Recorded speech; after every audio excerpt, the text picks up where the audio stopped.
So let's begin. I'm glad to invite Professor Marianna Shakhnovich, and from the Middle Ages, we are going to the modern time and the 20th century, but the subject of our studying is the same, the saints and their fates in Russia. Please, Marianna Mihайловна. Thank you, colleagues. I wonder, do you see my presentation or not? Yes, yes. Okay, But perfect. not at the whole screen, but yes, but you see, I tried to do it, but you see, I failed. So, excuse me, something. Oh my God, something wrong. No, okay. Let it be so, because I'm afraid I shall spoil something. If you don't mind, let us see it in. Oh, I'm sorry. There is. Okay. So maybe the plan of my presentation. The first slide. Sorry. Sorry. Maybe you begin from the first slide. Now I shall try. But do you see the first slide? Yes. Yes. Well. So I shall speak about the presentation of the veneration of saints in local history museums in Soviet Russia in the late 20s, early 30s, based on the material from the anti-religious press. So the plan of my presentation is the following. First of all, I shall say a few words about anti-religious press in that period, which along with archival documents is an invaluable source of information about attitudes towards religion, including the veneration of saints. Then I shall pass to a very brief description of the aims of anti-religious propaganda and its visual representation in local museums in that particular period. And then I shall speak about the presentation of the veneration of saints in local museums in the mirror of anti-religious press. You may see here the covers of 3 journals with very similar titles, on the pages of which articles devoted to the history of religion were published in the 1920s, 1930s. The journal Антирелигиозный, anti-religious, the journal Atheist were considered theoretical, while безбожник, Russian word which is loan translation of the word atheist, was a mass publication. All 3 journals were published with the support of Union of Militant Atheists. In March 1922, an article by Vladimir Lenin on importance of militant materialism was published. Usually, following Soviet historiography, the attention is paid to the fact that this article marked the beginning of a new stage in political work in the field of religion, related to the transition from anti-religious agitation to anti-religious propaganda. However, later representations later repressions against believers obscure from us the fact that that particular article was written during a short period of the new economic policy, when the desire to overcome the systematic crisis associated with the revolution and civil war forced Lenin to allow some economic freedom, changed attitudes toward the church, and proclaim union with bourgeois science in the field of study of religion, mainly in comparative approach. That situation was perceived by the part of academic community as an opportunity to preserve artifacts of religious culture in the museums in order to save them from destruction, to study them, and even present them to the public in the exhibitions. Since the mid of the 1920s, anti-religious expositions began to be created throughout the country, mainly on the basis of local history museums. And from the end of 1928, on the premises of former temples and monasteries, such museums were opened. Here you may see the exhibition of State Anti-Religious Museum in Leningrad, presented in the St. Isaac's Cathedral. 2 years later, in the Cathedral of Our Lady of Kazan, the Museum of the History of Religion was opened. By the end of 1920s, at the beginning of the 1930s, more than 100 anti-religious museums were created in the USSR. In addition, anti-religious, many local history and historical museums. In Moscow, Central Anti-Religious Museum was opened in the Cathedral of Strasnoy Monastery. You may see on this slide the buildings of the monastery, the entrance to the museum, and one of the exhibition rooms. On the left corner, there is a picture by Tatiana Kuperwasser, done in 1928, presenting a young lecturer on the comparative religion. Almost every museum had a section dedicated to the cult of Orthodox saints. In the end of 1920s, when creating expositions dedicated to the veneration of saints, it was possible to use different theoretical approaches. Firstly, it was the consideration of hagiographic literature as an important historical source. Secondly, when studying the formation of the cult of local saints, a new anthropological approach was actively used, caused by the influence of cultural anthropology and psychology on historical research. And thirdly, it was the use of methods of socio-political analysis of the causes and circumstances of the canonization of this or that saint. Here you may see some books published in that time. Historian Valentin Razhitsin published in 1925 a book, Golden Legend, the book about the holy martyrs. Orthodox priest Michael Paizerski in 1928 wrote a book, Russian Saints Before the Judgment of History, and Nikolai Rumyantsev published a book, Did the Virgin Mary Live?, based on the comparative religious methodology. However, already in the early 1930s, the class approach was the main requirement for the presentation of the cult of saints in the books, lectures, and museum exhibitions. In 1931, Alexander and Yelena Tomenko published a book with a characteristic title, Holy Exploiters. In it, they wrote that religion borrows the external structure of the heavenly hierarchy from the organization of the earthly world. On earth there is a king, in heaven there is a king. On earth people were at different levels of proximity to the royal throne and divided into ranks, and in heaven exactly the same. All the saints go to the heaven with the same ranks that they had on earth during their lifetime. The Church strictly monitors that the saints are placed on the heaven precisely according to rank and merit. Tomenko argues that the drawing placed in Kiev Paterikon, collection of the lives of the Kiev Pechersk saints, testifies it. In 1931, in journal Антирелигиозной, there was the article by the historian Leo Brandt. That article indicated how the cult of saints should be presented in the museum exhibitions. Describing the anti-religious exhibition housed in the home church of the Imperial Palace in Gatchina, the author pointed out that the use of the church premises allowed expanding the exposition beyond the theme, the church and autocracy. The author noted the exhibition presents more than 30 different icons of Mother of God, icons of canonized Orthodox figures who was the stronghold of autocracy, as well as the icons of the patron saints of Romanov dynasty. On this slide on the left, there is a photograph from the exhibition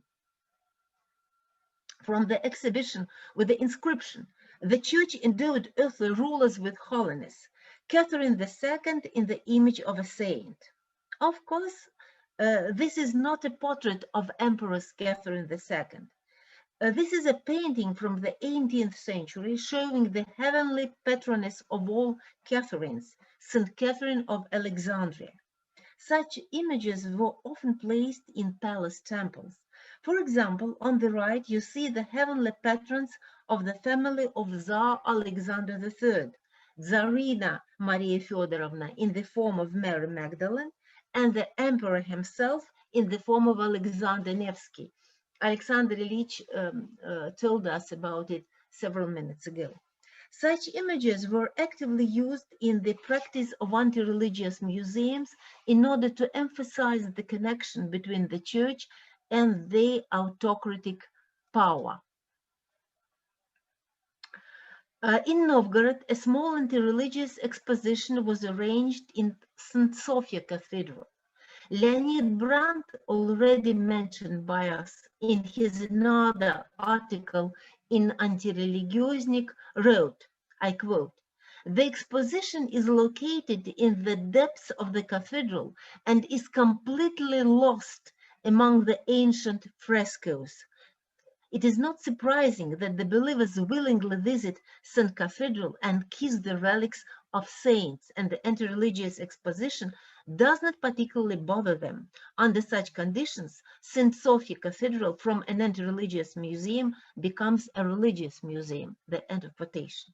This critical position was supported by the director of Central Anti-Religious Museum, Boris Kandidov, on the pages of Безбожник magazine. Kandidov considered that such approach to the presentation of religious art is harmful and erroneous, since it lacks the exposure of religion. Here you can see a caricature of a believing woman kneeling in front of icons in the museum, which was published in the journal Безбожник. There is an inscription. There is an inscription under the picture. Strange churches have gone now. The saints are all represented, but there is nowhere to put a candle. Some members of museum community opposed Brandt's and Kandidov's criticism. For example, Nikolai Schneerson, director of the local history museum in the city of Istra near Moscow, wrote, I quote, "Why do we never hear objections to the exhibition of works by Rembrandt, Raphael, depicting individuals or entire scenes of Holy Scripture, making the strongest lasting impression of every visitor to the museum? Why do some comrades frown when it comes to works of Rublev, Simon Ushakov, and some first-class Russian icon masters? Can't we approach these creations in the same way as we approach the creations of Raphael and Rembrandt?" The end of quotation. The anti-religious art museum at the Donskoy monastery came under significant criticism in early 1930s. On the slide, you may see the main cathedral of Donskoy monastery with a striking seven-tiered iconostasis of the 17th century, in the bottom row of which there was the icon of Dawn Mother of God, created in 14th century by the icon painter Theophanes the Greek. The black and white photo in the bottom of the slide shows a view of the cathedral in 1929. The fact that the temple has been turned into a museum of icons, which was called Anti-Religious Art Museum, is evidenced by the inscription, "Religion willingly dresses in the patterned clothes of art." The temple is a special type of a theater. The altar is the stage. The iconostasis is the scenery. The clergy are the actors, and the divine service is a play. Yuri Kogan, scientific secretary of the Central Anti-Religious Museum, in his articles published in journal антирелигиозной in 1932 and then in 1933, called for the expulsion of the culturalism from museum, using pictorial images of saints in the exposition.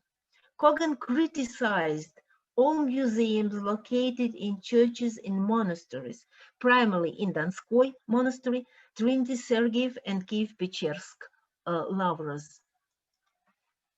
Yuri Kogan claimed on the pages of the magazine Anti-Religious that in the city of Kashin, in a former church, the relics of St. Anna Kashinskaya were exhibited for viewing.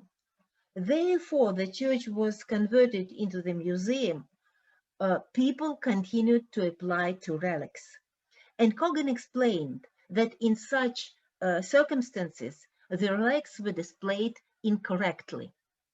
As the good sample of the displaying of relics, he wrote about the display of the relics of Serafim Sarov in the Central Anti-Religious Museum.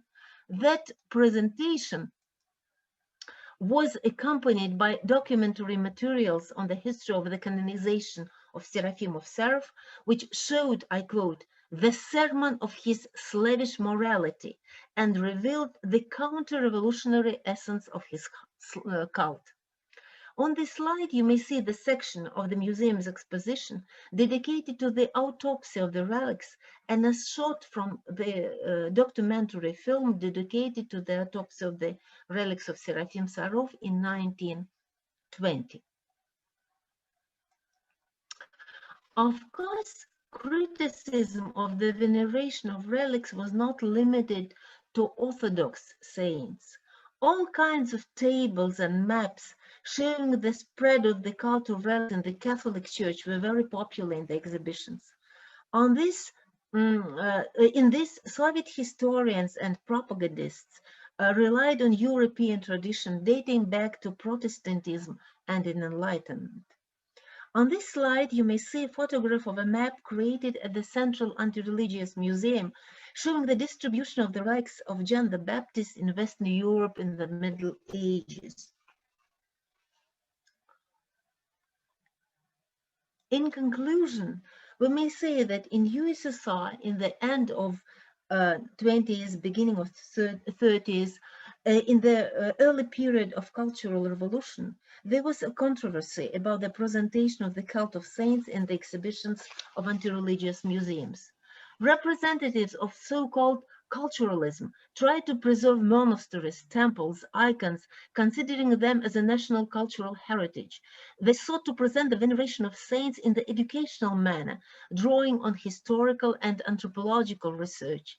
Supporters of radical anti-religious position sought to minimize the use of items of religious art in museum exhibitions, preferring a class approach to a cultural historical approach of analysis of veneration of saints. Thank you very much for your attention.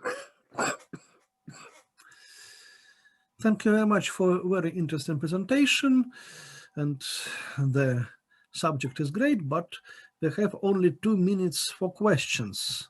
Only 1 or 2 questions. Please ask questions, dear participants.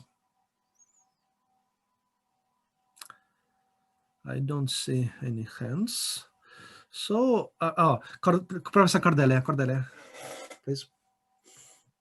Yeah, thank you very much. That was super interesting. I'm sorry, I have a very specific question or maybe a remark, because I was thinking, as you explained it, they try to, so to say, explain or preserve the cult of saints, and so explain religion in non-religious terms.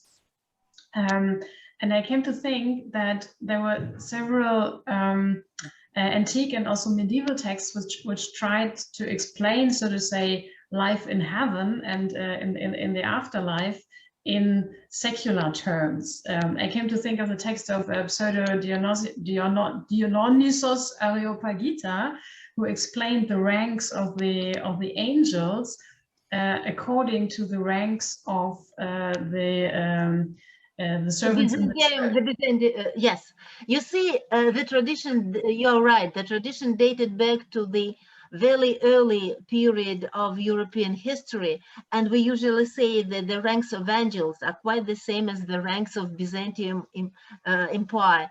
You see, practically, the historians in that period used all the material dated back to all that enlightening stuff of writers of 18th, of even 17th, 18th century, and practically took material not only from only historians, but from Protestant authors as well. All that stuff of caricatures and satirical material, which was very popular in a period in Europe, was used by Russian historians, as well as the material from theological books dated back to that early period of Orthodox Church in Byzantium. Thank you. Thank you very much. And I have a short question. Were there any saints who became heroes during the Soviet era? For example, Sergius of Radonezh or any others? You see, it is a very good question. I think that